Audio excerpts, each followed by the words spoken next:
थंड थंड मनाला आणि शरीराला रिफ्रेश करणारे हे ड्रिंक सोबत केले प्रीमिक्स।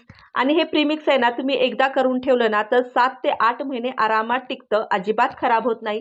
फ्रीजमध्ये ठेवू शकता किंवा फ्रीजच्या बाहेर सुद्धा ठेवू शकता। हे ड्रिंक जेव्हा आपण बाहेर पितो ना तेव्हा बघा बाहेरच्याची चव आणि घरातल्याची चव थोडीशी वेगळी लागते। तर हे ड्रिंक त्यासाठीच मी केलेले आणि त्यामध्ये त्याच वस्तू घातलेल्या आहेत। ज्या वस्तू मी घातलेल्या आहेत ना त्या अगदी मोजून मापून घातलेल्या आहेत। तुम्ही एकदा या ड्रिंक जर केलं ना तर अजिबात याची चव विसरणार नाही। मेजवानी जेवणाची यामध्ये तुम्हा सगळ्यांचं खूप खूप खूप मनापासून स्वागत आहे। तर आज करणारे आपण मनाला आणि शरीराला ठेवणारं रिफ्रेशिंग ड्रिंक। हे ड्रिंक कसं केलंय ना त्यासाठी ना पटकन रेसिपीला सुरुवात करूया। त्यासाठी नाही तर एक मिक्सरचं भांडे घेतले आणि कोरडं मिक्सरचं भांडे घ्यायचंय आपल्याला। आता इथं ना 1 कप साखर घेतलीये आणि यामध्ये आपल्याला घालायचंय अर्धा कप कस्टर्ड पावडर। तर तुम्ही कोणत्याही फ्लेवरची घेऊ शकता, असं काही नाही। तर मी आहे ना ही घेतली, ही स्ट्रॉबेरी फ्लेवरची घेतलीये। आता इथं मी ना बघा 1 चमचा बदाम घेतलेत, 1 चमचा काजू घेतलाय, पिस्ता घेतलाय, अर्धा चमचा अक्रोड घेतलाय, इथं टरबूजाच्या बिया म्हणजे ह्याला मगज बी सुद्धा म्हणतात, इथं बघा 3 वेलच्या घेतल्यात। तर हे बघा ह्या अशा 3 वेलच्या घेतल्यात आणि हे ना आपल्याला सगळं यामध्ये घालून घ्यायचंय। आता यावर आहे ना झाकण ठेवूया आणि हे चांगलं वाटून घेऊया। पल्स मोडवर वाटू शकता किंवा फाईन पावडर सुद्धा करू शकता, कसंही वाटा, असं काही नाहीये। पण आपण आहे ना थोडंसं पल्स मोडवर फिरवून घेणार आहे हे मी। तर आता चेक करूयात। हे बघा अगदी जाडसर नाही ठेवलेलं आणि अगदी बारीकसर सुद्धा वाटलेलं नाहीये। आता आपल्याला आहे ना हे तुम्ही हे ना फ्रीज मध्ये ठेवून आहे ना एक 7 ते 8 महिने व्यवस्थित असं स्टोअर करून ठेवू शकता। आणि जेव्हा तुम्हाला हवं असेल त्यावेळेस तुम्ही आहे ना फक्त दुधामध्ये गरम दुधामध्ये आहे ना टाकलं आणि पिलात ना तरी खूप सुंदर लागतं हे। तर मी काय करणार आहे, इथं हा बाउल घेतलाय, या बाउलमध्ये ना मी काढून घेते, काचेचा बाउल घेतला आणि बघा 1 कपामध्ये ना साखर 1 कप साखर घेतली होती आपण आणि पाऊण कप कस्टर्ड पावडर घेतली होती, म्हणजे अर्ध्याला थोडंसं कमी। ते बघा आणि असं ना प्यायला रिफ्रेशिंग ड्रिंक खूप छान लागतं। ते बघा आता याच्यावर आहे ना मी थोड्यासा बदामाचे काप घालून घेणार आहे आणि यावर आहे ना थोडीशी तुटी फ्रुटी घालणार आहे। तर हे ना असंच आपल्याला ठेवायचंय। फ्रीजमध्ये पॅकबंद डब्यामध्ये तुम्ही ठेवू शकता। यावर आहे ना थोडेसे केसरचे धागे घालणार आहे, पूर्णपणे ऑप्शनल आहे केसरचे धागे। तर तुम्हाला आहे ना थोडंसं झूम करून दाखवते। ते बघा दिसायला ना खरंच खूप हे प्रीमिक्स चांगलं दिसतं आणि सुगंध जर म्हणाल ना खूप छान असा सुगंध येतो याचा। आणि फ्रीजमध्ये जर तुम्ही ठेवले ना मुलांना हव्या त्यावेळेस तुम्ही करून देऊ शकता, खूप मुलं खुश होतात। पण आता याचं आहे ना आपल्याला ड्रिंक कसं बनवायचंय ना ते बघणार आहे। तर त्यासाठी नाही तर बघा कढई ठेवलीये, आता यामध्ये ना दूध घालून घ्यायचंय आपल्याला। तर इथं ना मी 3 जणांसाठी बनवणार आहे। आता या दुधाला ना आपल्याला एक उकळी काढून घ्यायची आहे। आता दुधाला उकळी येते तोवर आपण पुढे तयारी काय करायची ती बघूया।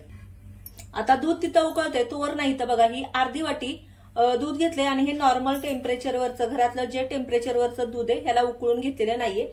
आता यामध्ये ना आपल्याला 2 चमचे ही पावडर घालून घ्यायची, आपण जी सुरुवातीला प्रीमिक्स केलेलं ते। आणि थंड दुधामध्ये घातल्या ना तर बघा गुठळ्या होत नाहीत आणि थंड दुधामध्ये चांगलं असं मिक्स करून घ्यायचंय। ते बघा यामध्ये ना गुठळी अजिबात राहिलेली नाहीये। आता आपण दूध चेक करूया। तर बघा दुधाला चांगली उकळी आली आणि आपल्याला काय करायचंय, हे जे मिश्रण केलं होतं ना आपण यामध्ये थोडं थोडं घालून घ्यायचंय। एकदमच घालायचं नाही, नाहीतर गुठळ्या होऊ शकतात। बाकीचं सगळं घालून घेऊया आणि गॅसची फ्लेम आहे ना आपण हे दूध घालत असताना गॅसची फ्लेम लो करायची। ते बघा कलर किती सुरेख आलेला आहे तो.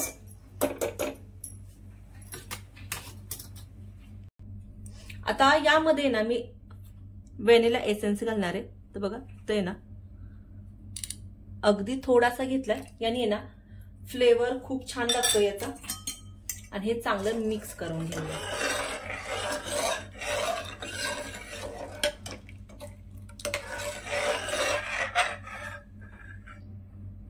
हे बघा, जो आपण यामध्ये ना केशर घातली होते ना, तर केशरने ना कलर किती सुरेख असा आलेला आहे याचा.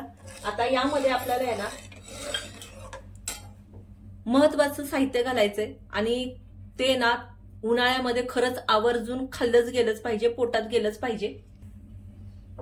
तर बघा मिक्स करूया. आता यामध्ये ना 1 चमचा इथं गुलकंद घेतलाय मी. आणि गुलकंद आपण जो पानामध्ये खातो ना तोच गुलकंद आहे. आणि गुलकंद आहे ना शरीरासाठी आहे ना खूप थंड आहे. आणि उन्हाळ्यामध्ये तर गुलकंदाचा सरबत खरंच खूप सुंदर लागतो. आणि जर तुम्हाला ना यामध्ये गुलाबाच्या पाकळ्या घालायच्या असेल ना त्या सुद्धा घालू शकता तुम्ही. आणि हे ड्रिंक आहे ना आपलं आता तयार झालेले सर्व करण्यासाठी. पण आता मी काय करणार आहे ना, हे ना 1 तासभर असं फ्रीज मध्ये ठेवणार आहे. आणि मग आपण हे सर्व कसं करायचं ना ते बघूया. त्यामुळं काय होईल, थंड केलं ना तर थोडंसं अजून दाटसर होईल आणि प्यायला सुद्धा खूप छान मजा येते. तर हे ना आता गॅस बंद करूया. ते बघ पूर्ण 2 तास आहे ना फ्रीज मध्ये थंड करून घेतलाय. आणि बघू शकता मस्त असं पातळसर आणि थोडंसं दाटसर झालेलं आहे. आणि असंच प्यायला खूप छान लागतं. तर आपण हे सर्व कसं करायचं ना ते बघूया. तर मी इथं नाशे 2 ग्लास घेतलेत काचेचे. आता यावर आहे ना मी घालणार आहे बर्फ.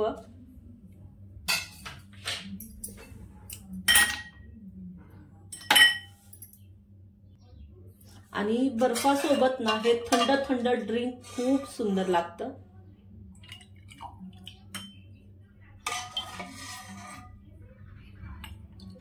आणि केशरमुळे ना बघा कलर किती सुरेख असा आलेला याचा.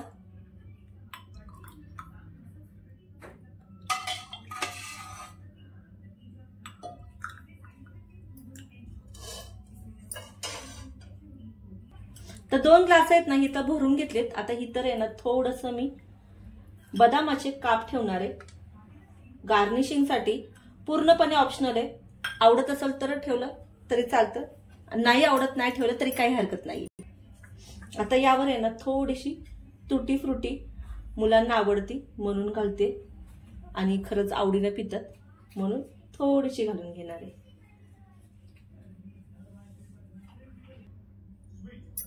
ते बघा थोडंसं जवळून दाखवते. अगदी रिफ्रेशिंग असं दिसतं आणि प्यायला तितकंच यम्मी लागतं. मुलं खेळून आल्यानंतर किंवा बाहेरून आल्यानंतर किंवा पाहुणे आल्यानंतर बघा पाहुण्यांची गडबड असती, आम्ही नाही थांबणार आणि लगेच निघून जातात. तर त्यावेळेस आहे ना तुम्ही त्यांना असं ड्रिंक जर करून दिलं ना तर तुमची तारीफ केल्याशिवाय नक्कीच राहणार नाहीत. तर आहे ना या पद्धतीने तुम्ही एकदा करून बघा आणि आवडलं तर कमेंटमध्ये नक्की कळवा. चॅनलला जर लाईक केलं नसेल तर लाईक करा, सबस्क्राईब करा आणि बाजूला जे बेल आयकॉन असेल ना ते नक्कीच दाबा. आणि हो माझा फेसबुक पेजला सुद्धा फॉलो करा. त्याचं नाव आहे मेजवानी जेवणाचीच. तर तिथं सुद्धा मला तुम्ही फॉलो करू शकता. चला तर मग भेटूया अशा छान छान आणि मस्त खमंग रेसिपी सोबत. तोपर्यंत पाहत राहा मेजवानी जेवणाची.